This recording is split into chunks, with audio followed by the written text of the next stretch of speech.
Alhamdulillahirrabbilalamin. Assalamualaikum warahmatullahi wabarakatuh.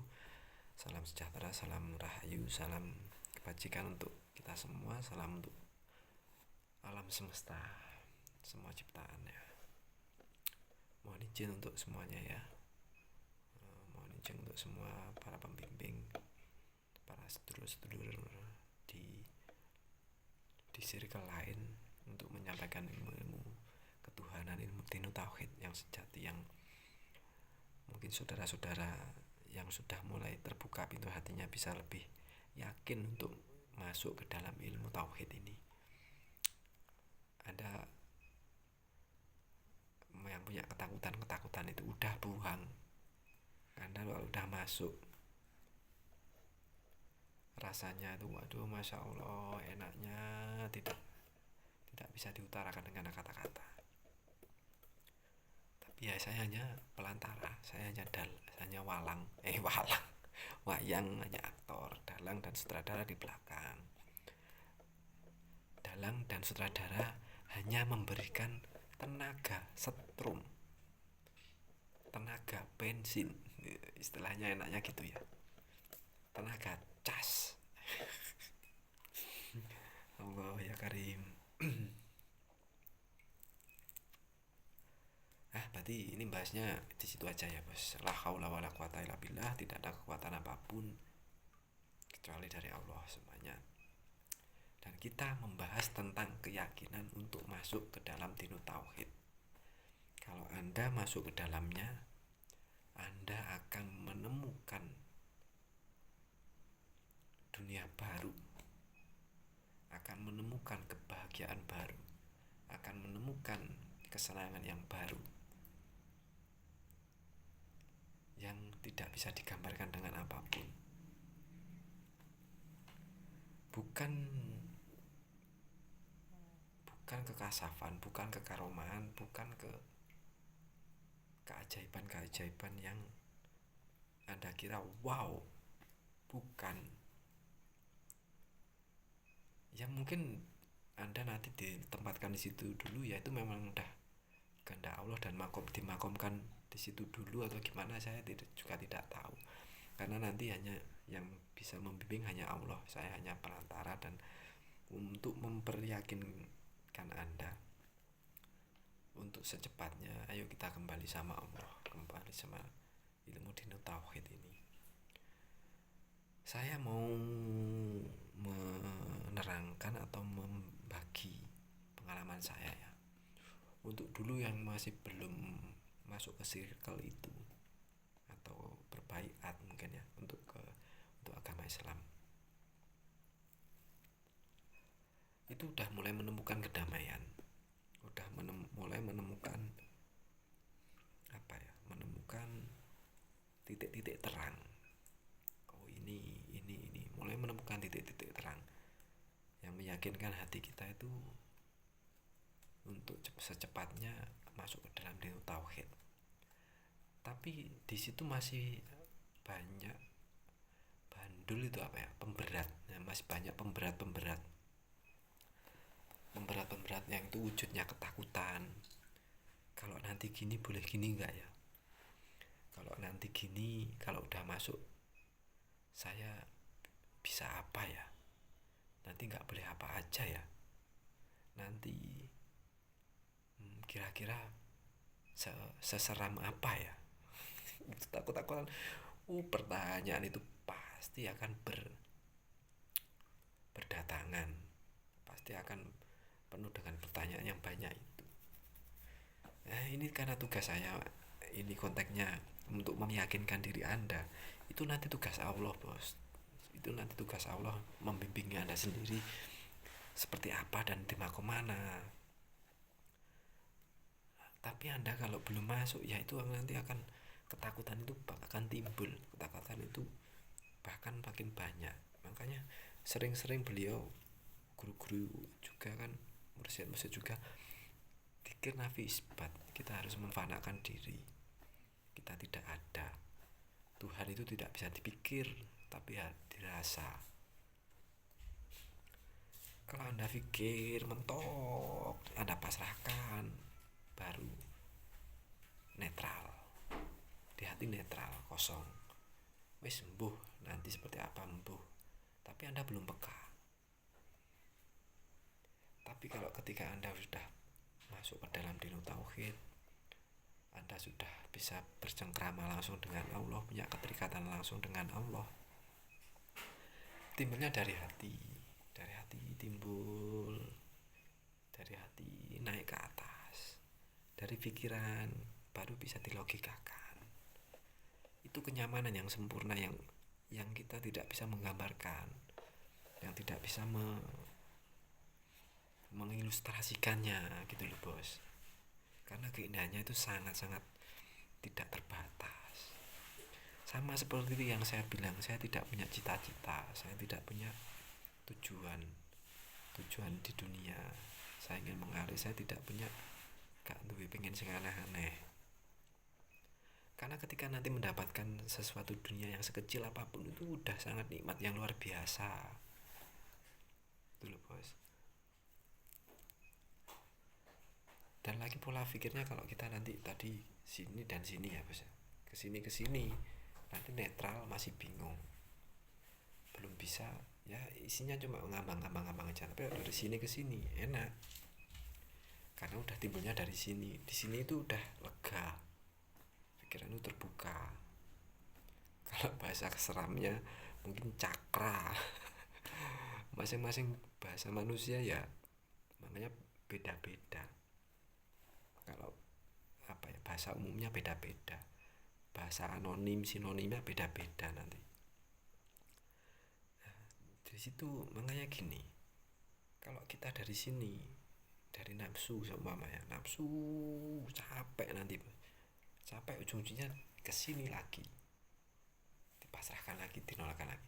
Kalau dari sini kita punya keinginan, dari sini ditimbulkan dari sini ke sini itu enteng bos, melakukan apapun dengan penuh dengan keikhlasan, bergeraknya ke sana ke sini disuruh siapapun itu dengan penuh keyakinan dan ketulusan. Kalau Anda udah masuk di ajaran itu, enaknya di situ. Kita enaknya ngobrol gitu aja ya, biar Anda mungkin juga paham. Saya juga belajar diri saya sendiri, oh ternyata gitu. Jadi kalau saya seumpama memburu dunia, memburu harta, memburu uang, memburu duniawi, itu timbulnya dari sini loh bos, dari kehendak sini ke atas, ketulusan, keikhlasan. Jadi enak, berapapun bisa sempurna mensyukurinya. Tapi ketika di sini maksimal mentok, pusing, tek, alhamdulillah netral. Tapi di sini masih di sini aja. Ibarat uang, harta, dunia, benda, tanah, aset, ini yang punya adalah ini hati, yang punya Allah, yang punya Sang Pencipta. Anda menujunya ke sini langsung, Anda ambil, Anda minta, Anda minta, tapi Anda tidak kenal Allahnya. Ya di sini tersinggung dong. Di sini kan pasti alah yes bene lah, ambil-ambilan, paling kelong piro gitu loh. Tapi kalau Anda langsung ke sini tanya sama Allah, ya Allah, kebutuhan saya apa sih? Keperluan saya apa sih? Nanti ketimbulkan di atas. Kamu butuhnya makan, kamu butuhnya minum, kamu butuhnya fasilitas, kamu butuhnya mobil, mungkin butuhnya tanah, rumah. Yes, ini ambilan PN. Kalau sudah bertanya atau sudah ngomong sama yang punya, ya otomatis ya nggak mungkin cuma dikasih makan minum. Makanya nyun sewu, kebanyakan rata-rata orang yang sudah duduk di dino tauhid, yang lewat jalur wasilah, rata-rata perekonomiannya udah tata, karena nafsunya memang sudah bisa ditekan bos. Yang dulunya pengen nikah 4, 1 aja udah cukup. Kalau sudah rezekinya 1 ya sampai kapanpun 1. Tapi lah nanti dikendaki sama Allah dapat 2, 3, 4, Ya wallahu alam, itu tugas, itu tanggung jawab, itu nanti yang bimbing Allah sendiri. Kalau semua ya sepeda motor udah cukup, kalau nanti dikasih mobil, dikasih apapun, dikasih ini, itu fasilitas, bonus dari Allah. Contoh ya, Anda mengenal Allah kan, orangnya Allah itu kan tidak pelit. Allah itu Ar-Rahman Ar-Rahim, Maha Pemurah. Kalau seumpama kita mengilustrasikan pada orang tetangga atau orang tua kita atau siapapun ya, Anda tahu orang tua Anda siapa, kan tahu. Orang tua saya ini, saya minta bu, saya minta gula. Akankah Anda cuma dikasih gula? Kalau itu nominalnya besar pasti biasanya dipas, nominalnya kecil dikasih lebih. Yo, cubuan. Kadang tambah dikasih beras. Kalau di tetangga seumpama punya rambutan, yang rambutan itu nominalnya tidak sebegitu besar. Bu, kula nyuwun rambutane nggih setunggal. Untuk tombo pengin. Masa tetangga kamu mentolo tega mengasih cuma 1 tir? Kalau Anda mengenal tetangga Anda. Lalu Anda tidak mengenal, Anda tidak tahu Tuhan Anda, tetangga Anda. Kalau syariat itu enak ngomong bahasa umumnya gini aja. Anda punya tetangga, tidak pernah keluar rumah, tidak tahu wujudnya. Tetangga itu siapa? Cuma tahu namanya. Dan Anda cuma limpang-limpeng, mau ngomong nggak tahu orangnya, mau bilang nggak tahu siapa yang punya. Akhirnya cuma bilang, ya Allah, saya cuma minta rambutan. So, mama namanya si Hadi ya. Pak Hadi, saya minta rambutan, tapi Anda tidak tahu orangnya, nggak tahu siapa tetangga Anda dan tidak kenal. Ya cuma angin lalu mungkin cuma dilihat di jendela, oh orangnya itu. Ambil berapa ya? Anda mengambil bulan, berarti itu kan masih apa ya? Dari hukum syariat aja itu masih apa ya?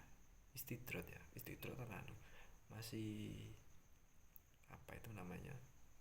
Masih belum halal haramnya kan masih belum belum sempurna ya. Nah, tapi Anda ketika sudah tahu wujudnya orangnya seperti apa, namanya ini, orangnya seperti ini, dan Anda kenal dekat, apalagi Anda akrab dan Anda dianggap sebagai saudara sendiri, Anda minta, bu, saya minta rambutan 1 aja. Masa akan tega memberikan 1? Begitu juga Allah.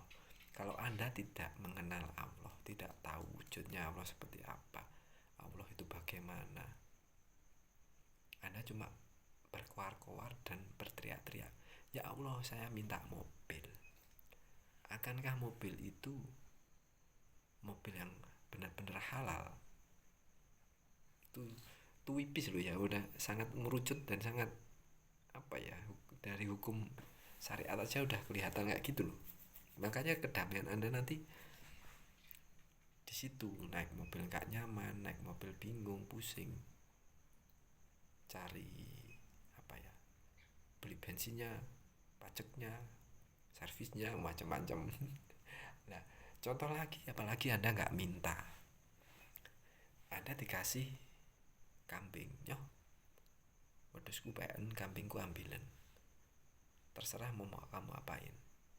Anda tidak akan punya tanggung jawab apapun. Mau Anda jual, Anda beli, Anda jual, Anda apa, Anda sembelih, itu terserah Anda. Cuma punya rasa sungkan, tapi Anda tidak punya tanggung jawab yang lebih atau yang banyak. Tapi kalau Anda minta, aku njaluk wedhus, yo tuku tak openono, bagi hasil, dan lain, harus digemukkan dan lain-lain. Itu logika ya mas, itu logika. Alhamdulillah udah 15 menit ya, terima kasih. Tak lanjut lagi pak yang selanjutnya.